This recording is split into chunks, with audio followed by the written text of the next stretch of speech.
Hello students, chapter number 6 geography का continue करते हुए चल रहे हैं। अब तक मैंने आपको बताया कि मैन्युफैक्चरिंग इंडस्ट्रीज़ क्या हैं। उसके बाद हमने किया था कि इम्पोर्टेंस ऑफ मैन्युफैक्चरिंग इंडस्ट्रीज़ क्या होती हैं। अब हम उसके बाद हमने किया था कि एग्रीकल्चर और इंडस्ट्रीज़ में क्या रिलेशन है, दोनों एक दूसरे के ऊपर कैसे डिपेंडेंट है। ठीक है, आपका जो हमारा अब फोर्थ जो हमारा चैप्टर है फोर्थ जो हमारा टॉपिक है वो है इंडस्ट्रियल लोकेशन, कि कोई भी अगर इंडस्ट्री हमने बनानी है तो उसके लिए कैसी लोकेशन होनी चाहिए। ठीक है, मान लीजिए हम अपने आप से एग्जांपल ले लेते हैं कि मैंने आज एक इंडस्ट्री बनानी है टेक्सटाइल की। ठीक है, अब टेक्सटाइल की इंडस्ट्री बनाने के लिए सबसे पहली जो हमारी रिक्वायरमेंट रहती है, जो चीज़ इफ़ेक्ट करती है वो करती है रॉ मटेरियल, कि सबसे पहले हमारे पास क्या होना चाहिए, रॉ मटेरियल नज़दीक होना चाहिए, अवेलेबल होना चाहिए। अब बहुत दूर अगर रॉ मटेरियल हमें मिल रहा है, raw material in the sense कि जहाँ पे कपास उगती हो वो एरिया हम ज़्यादा चुनेंगे, ताकि उस एरिया के नियर अबाउट हम अपनी फैक्ट्री लगाएंगे, ताकि हमें रॉ मटेरियल को लाने में ट्रांसपोर्ट का ज़्यादा पैसा ना लगाना पड़े और बहुत दूर से रॉ मटेरियल ना लाना पड़े, ताकि हमें जो भी हम प्रोडक्ट कर रहे हैं वो बहुत कॉस्टली ना पड़े। तो फर्स्ट जो चीज़ हमें इफ़ेक्ट डालती है इंडस्ट्री बनाने के लिए वो है रॉ मटेरियल। हमें इंडस्ट्री की लोकेशन हमेशा ऐसी जगह पे करनी चाहिए जहाँ रॉ मटेरियल इजीली अवेलेबल हो जाए। सेकंड आता है labour. Labour in the sense कि अगर हमें कोई इंडस्ट्री बनानी है तो ऑब्वियस है उसमें काम करने के लिए अच्छे वेल स्किल्ड लेबर होना चाहिए हमारे पास, और लेबर को भी अच्छी फैसिलिटी मिलनी चाहिए, हॉस्पिटल की अच्छी फैसिलिटी मिले, बैंकिंग की अच्छी फैसिलिटी मिले, ठीक है, एंटरटेनमेंट की बहुत सारी फैसिलिटीज़ मिले, उन्हें रहने की अच्छी फैसिलिटी मिले। तो लेबर हमारे पास होना अवेलेबल है, यानी हम किसी भी दूर दराज के एरिया में जाकर या किसी रिमोटेड एरिया में जाकर हम अपनी फैक्ट्री नहीं लगा सकते, अपनी इंडस्ट्री नहीं लगा सकते, क्योंकि अगर हम ऐसा करते हैं तो हमारे को लेबर नहीं मिल पाएगा, हमें शहर से लेबर वहाँ तक ले जाना पड़ेगा जो बहुत कॉस्टली पड़ेगा। ठीक है, थर्ड आता है जो बहुत इंपॉर्टेंट चीज़ है कैपिटल। कैपिटल मीन्स पैसा, हमारे पास कितना पैसा है इन्वेस्ट करने के लिए। ठीक है, या हमारे पास कितने रिसोर्स हैं जिनसे कितने सोर्सेज हैं जिनसे हम पैसा ले सकते हैं, बैंकिंग की क्या फैसिलिटी है, या गवर्नमेंट ने कितनी उस पर सब्सिडी वगैरह दी है जो भी हम काम कर रहे हैं।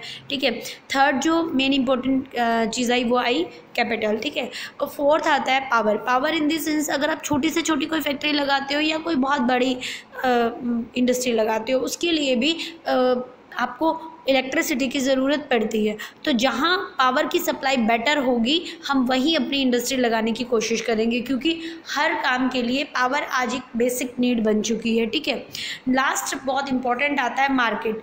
अब हमने सारा कुछ तैयार कर लिया, हमारा जो भी हमने टेक्सटाइल के हिसाब से हमने कपड़ा बनाया, उसके बाद हमने शर्ट्स बना ली हैं। अब उसको बेचने के लिए हमें क्या चाहिए, मार्केट चाहिए। मार्केट कैसी होनी चाहिए, जो ज़्यादा दूर भी ना हो और जिसमें अच्छी से हमारा जितना भी हमने प्रोडक्ट किया है वो ज़्यादातर बिक जाए। अगर नहीं बिकता तो हमें दूसरी जगह ट्रांसपोर्ट पे पैसा लगा कर भेजना पड़ता है। फिर जो चीज़ हम अभी मार्केट में या नियर मार्केट में 100 रुपीज़ की बेच रहे हैं, अगर हम बहुत दूर डिस्टेंस के साथ उसे बेचने जाते हैं तो वो 140 की पड़ती है।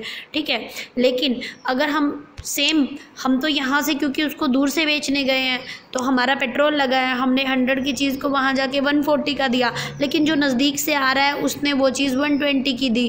ठीक है, क्योंकि उसका 20 रुपीज़ एक्स्ट्रा पेट्रोल लगा था, तो 120 वाली लोग ज़्यादा खरीदेंगे ना, 140 वाली थोड़ी खरीदेंगे। तो इसका मतलब ये आप कह सकते हो कि मार्केट भी नज़दीक होनी चाहिए, अच्छी मार्केट होनी चाहिए जिसमें हमारी चीज़ अच्छे से सेल हो सके। ठीक है, उसके बाद आता है ये हमारे मेन जो चीज़ें थी जिन्हें इंडस्ट्रीज़ को बनाने के लिए बेसिक चीज़ जो हमारी होनी चाहिए ये वो थी। अदर भी बहुत सारी चीज़ें हैं, जैसे इन्होंने कहा है इंडस्ट्रियल लोकेशन। अब वो कह रहे हैं कि इंडस्ट्रियलाइजेशन जहाँ होगा वहाँ अर्बनाइजेशन होगा। कैसे होगा, जहाँ इंडस्ट्रियलाइजेशन होगा वहाँ अर्बनाइजेशन, आपके बता सकते हो कोई? अर्बनाइजेशन कैसे होगा कि जहाँ इंडस्ट्री बनती है, ऑब्वियस है, मान लो आज हमारे यहाँ एक इंडस्ट्री बन गई। अब इंडस्ट्री बन गई तो उसमें काम करने वाला लेबर वर्क भी रहता है, लेबर रहता है तो लेबर के बच्चे जो हैं वो स्कूल भी जाते हैं, तो उसके नियर अबाउट स्कूल भी होना चाहिए। लेबर लोग को जब मे बी कोई इंजरी हो जाती है या कोई सिक हो जाता है तो उसके लिए हेल्थ फैसिलिटी होनी चाहिए। इट मीन्स वहाँ हॉस्पिटल भी हो गया। धीरे धीरे लोगों ने सोचा कि वहाँ एक छोटी सी मार्केट होनी चाहिए ताकि लोगों की बेसिक जो ज़रूरतें हैं वो वहाँ से पूरी हो सके। तो जहाँ इंडस्ट्रियलाइजेशन होगा वहाँ अर्बनाइजेशन अपने आप हो जाएगा, और जहाँ अर्बनाइजेशन होगा वहाँ इंडस्ट्रियलाइजेशन अपने आप हो जाएगा। ठीक है, तो दोनों एक दूसरे के हैंड इन हैंड है, यानी दोनों एक दूसरे के साथ चलते हैं। अर्बनाइजेशन होते ही इंडस्ट्रियलाइजेशन हो जाता है, और इंडस्ट्रियलाइजेशन अगर कहीं हो गया, इंडस्ट्री बन गई, तो वहाँ अर्बनाइजेशन कुछ सालों के बाद हो जाता है। अपने यहाँ हमने नव भारत जो फैक्ट्री है उसका एग्जाम्पल मैं आपको पहले भी बता चुकी हूँ। रोहतक में आपने देखा ना कि उसके आसपास मैंने पहले बताया कि बहुत जंगल वाला एरिया था, और आज वहाँ पे जाके देखो पूरा शहर बस गया है। ठीक है, अगला जो टर्म आ रही है वो हमारी आ रही है एग्लोमेरेशन इकनॉमीज़। एग्लोमेरेशन इकनॉमीज़ को आप एक इस तरह से ले सकते हो कि मान लो इंडिया में डिफरेंट प्लेस है जहाँ पे फैक्ट्रीज़ या इंडस्ट्रीज़ बहुत ज़्यादा लगी हुई हैं, जैसे बम्बई में, चेन्नई में, कोलकाता में। अपने अगर अपना नज़दीक का एरिया देखते हैं तो अपने नज़दीक में बहादुरगढ़ में, फरीदाबाद में, यहाँ पूरा का पूरा इंडस्ट्रियल एरिया है।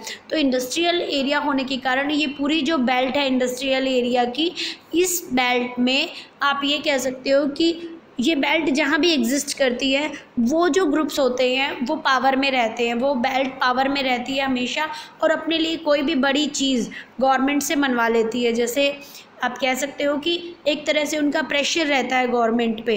ठीक है, क्योंकि सबसे ज़्यादा रॉ मटेरियल वो वाली जगह जो है वो ले रही है, सबसे ज़्यादा पावर सप्लाई उनके पास जा रही है।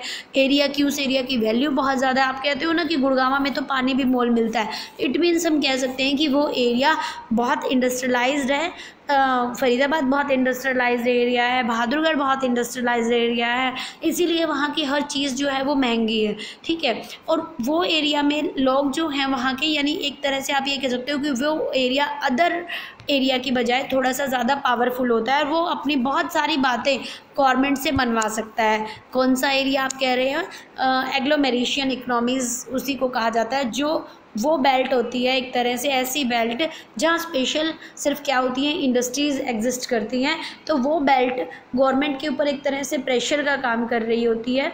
ठीक है, क्योंकि बहुत इकोनॉमी को अपलिफ्ट करने में उनका हाथ होता है उस बेल्ट का, तो वो अपने बहुत सारी चीज़ें भी गवर्नमेंट से मनवा लेती है। उसको बोलते हैं एग्लोमेरेशन इकनॉमीज़। ठीक है, अगला आता है इन प्री इंडिपेंडेंस पीरियड। अब ये मैं बता दूं कि अब जो मैंने आपको लोकेशन बताई थी पीछे कि आजकल हम इंडस्ट्री ऐसी जगह पे देखते हैं, कोशिश करते हैं जहाँ रॉ मटेरियल मिले, लेबर मिले, कैपिटल मिले, पावर मिले, मार्केट मिले। लेकिन अगर हम बात करते हैं पिछले उसकी, यानी कि बहुत साल पहले, इंडिपेंडेंस से पहले की अगर बात करते हैं, आज़ादी से पहले की अगर बात करते हैं, तो ऐसी लोकेशन देखी जाती थी जो कोस्टल एरिया के नियर होती थी।